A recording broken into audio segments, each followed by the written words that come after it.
السلام عليكم ورحمة الله وبركاته. ازيكم حبايبي؟ عاملين ايه؟ يا رب تكونوا بألف خير ومكملين مع بعض سلسلة فيديوهات الفاونديشن كورس، والنهاردة وصلنا للثيرد سيشن، الحلقة الثالثة من الفاونديشن كورس من كورس التأسيس، وهنتكلم عن معلومة سهلة وبسيطة.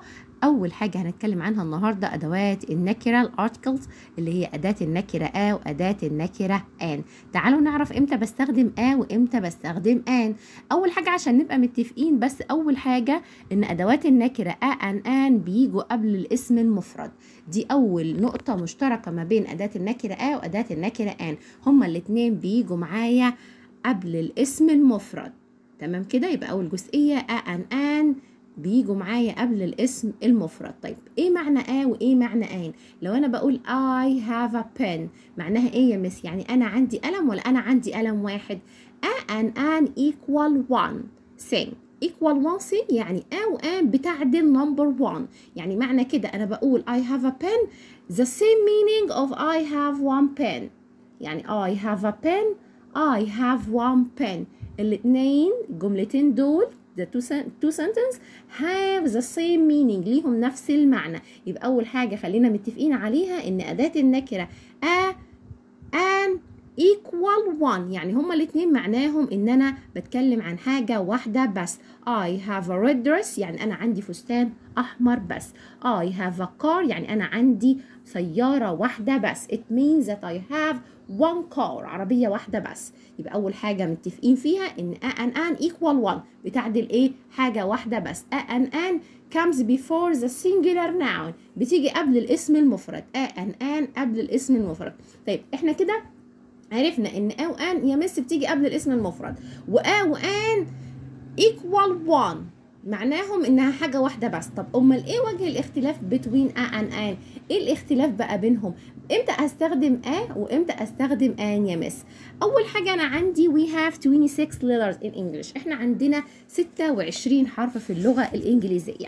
5 vowels 21 consonant، يبقى أنا عندي 5 حروف vowels وعندي 21 consonant 21 حروف اسمها الحروف الساكنة. يبقى أنا عندي 5 أشقية بيتنططوا في الحفلة، وعندي 21 حرف تاني ساكنين يعني قاعدين مؤدبين ومش بيعملوا شقاوة. طب إيه هي مثل الفايف فاولز؟ تعالوا بسرعة أحكي لكم حدوتة الفاولز.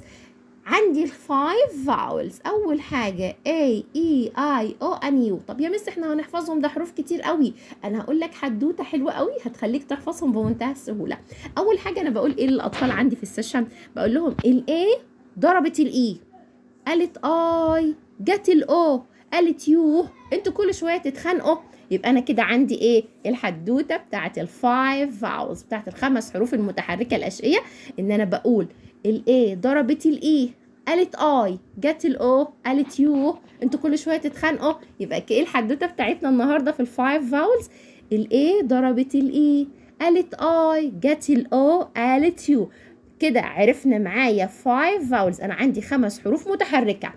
تمام؟ طب ايه الفرق ما بين الحروف المتحركه والحروف الساكنه؟ وامتى هستخدم وامتى هستخدم ان؟ قال لك ان الحروف الساكنه تمام هتاخد معايا اداه النكره لكن الحروف المتحركة مش هينفع أبدا تاخد أداة النكرة طب ليه يا مس؟ قال لك لا، ما ينفعش يجي صوتين متحركين ورا بعض. يعني احنا قلنا الحروف المتحركة A E I O U، تمام؟ we have 5 vowels، 5 حروف معايا متحركة. ينفع أجيب حرفين متحركين مع بعض؟ يعني هل ينفع أقول she has a orange الصوتين ورا بعض 2 ده؟ لا، ده مش هينفع معايا. ما ينفعش اصلا ان انا اقول she has a orange لا، حتى مش مقبولة كنطق. فعشان كده جه حرف الان بقى الحدوته بتاعتنا في ان انا ليه هستخدم الان.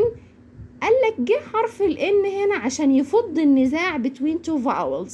حرف الان قال لا، احنا ما ينفعش الحروف المتحركه كل شويه تتخانقوا، كل شويه عاملين شقاوه. لا، احنا نعمل ايه بقى؟ جيب حرف الان ونحطه بعد على طول، فالكلمه تبقى معايا ان.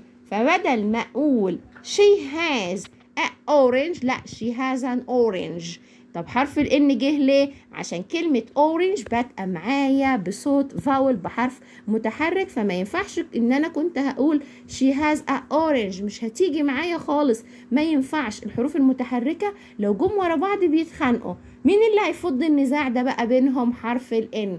فعشان كده اخترعنا أداة النكرة آن عشان تفض النزاع. حتى ما تجيش أبدا وانت كده بتسمع بتقول she has a orange، a orange، 2 ورا بعض كده. الأصوات المتحركة بيعملوا معايا صوت الأ، يعني الأو مثلا الأي الأو فأصوات متحركة ورا بعض مش هينفع ييجوا، فجت حرف الان عشان تحل النزاع. فعشان كده انا بقول she has an orange، she has an orange. يبقى امتى بستخدم قبل الاسم المفرد اللي بادئ معايا بصوت كونسونانت، وامتى بستخدم ان يا مس قبل الاسم المفرد اللي بادئ معايا بصوت متحرك. يبقى انا عندي اداة النكرة واداة النكرة آن. امتى بستخدم وامتى بستخدم آن؟ بستخدم مع الاسماء التي تبدأ بصوت ساكن، وبستخدم آن مع الأسماء اللي بتبدأ معايا بصوت متحرك، حرف متحرك من الحروف دي.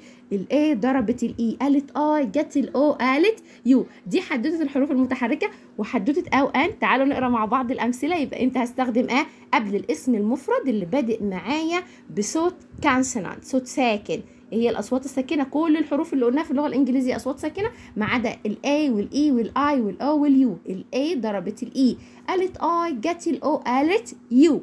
طب تعالوا نشوف مع بعض الإكزامبلز. نمبر 1 I have car. car it's a singular noun، اسم مفرد. طب الاسم المفرد ده بادئ معايا بكونسونانت ولا فاول؟ بادئ معايا بكونسونانت، هنختار له أداة النكرة I have a car، يعني أنا عندي سيارة واحدة. ونفس نفس المعنى لو أنا قلت I have one car، يبقى an equal one thing، يعني تعدل معنى حاجة واحدة بس. أفهم من الجملة دي إن أنا عندي سيارة واحدة بس، ويجي قبل الاسم المفرد.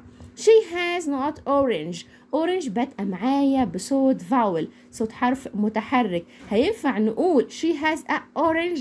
لا طبعا، فبيجي حرف الان عشان يفض المشكلة، فبقول she has an orange، هي عندها برتقانة واحدة. Sense number 3 it's a red dress. red بادئة معايا بصوت consonant طبعا، فبتاخد معايا أداة النكرة it's a red dress، يعني إنه فستان أحمر. Sense number 4 there is an insect. كلمة insect اللي هي معناها حشرة بادئة معايا بصوت فاول، فمش معقول هختار لها أداة النكرة فبتيجي حرف الان بيجي عشان يفض النزاع ما بينهم زي ما بقول للأطفال عندي، فبقول there is an insect، يعني يوجد حشرة on the floor على الأرض. آخر جملة معايا elephant. elephant طبعا بادئة معايا بصوت فاول حرف متحرك، فمش هينفع نختار لها هنختار لها أداة النكرة آن. والمعيار عندي مش حروف، عشان نبقى عارفين المعيار عندي أصوات، يعني أنا لازم أسمع صوت متحرك. يعني ممكن يا مس يبقى في حرف متحرك واختار له أداة النكرة زي كلمة يونيفورم. يونيفورم اللي هي معناها الزي الرسمي أو زي موحد، دي معناها بتبدأ معايا بحرف اليو، لكن انا ما بختار لهاش أداة النكرة آن، بختار لها لان حرف اليو هنا ما عملش معايا صوت متحرك، عمل معايا صوت اليو. صوت اليو من الحروف الكونسونانت، من الاصوات الكونسونانت، فانا بختار لها أداة النكرة elephant عاملة معايا صوت متحرك، فانا بالتالي هختار لها أداة النكرة an elephant is a big animal، يعني الفيل حيوان كبير. ده كان الشرح بتاعنا النهارده والدرس بتاعنا النهارده، اتكلمنا عن ادوات النكره. يا رب تكونوا استفدتوا من الفيديو، ولو اول مره بتشوف الفيديو على البيج بتاعتنا ننزل ونعمل اشتراك ونفعل زر الجرس ونعمل فولو البيج بتاعتنا، لايك وشير لو عجبنا الفيديو. كنتم مع مس اميره انجلش فور اول جرامرز. ثانك يو اند جود باي.